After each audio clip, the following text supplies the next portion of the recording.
E lancio un ultimo, veramente un accorato appello, ma credo di interpretare il pensiero di tutti i colleghi, a prescindere da colori politici.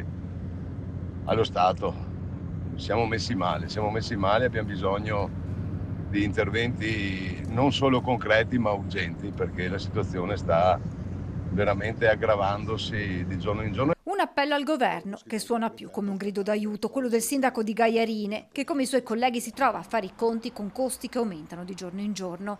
Da un lato ci sono lavori e servizi da garantire ai cittadini, dall'altro bilanci comunali da far quadrare.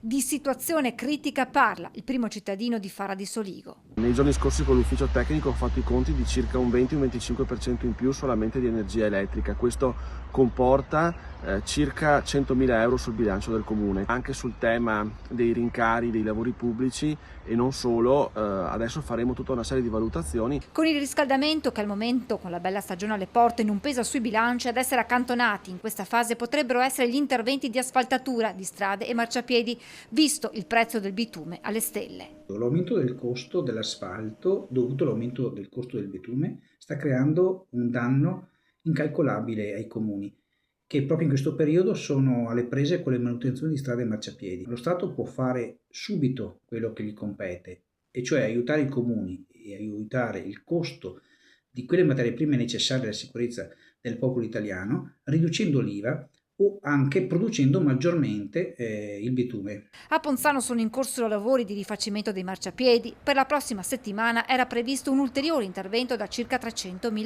euro. Nelle prossime ore il sindaco incontrerà il direttore lavori per capire se sarà possibile portarlo a termine. A Cessalto, nel Consiglio Comunale del mese scorso, sono già stati messi nuovi stanziamenti, ma sarà necessario ratificare un'ulteriore variazione per le spese in aumento, per quanto ancora limitate, perché calmierate da appalti pluriennali, ma anche grazie all'efficientamento energetico. C'è però un'emergenza silenziosa che mi preoccupa molto e che è quello del costo della benzina e del gasolio.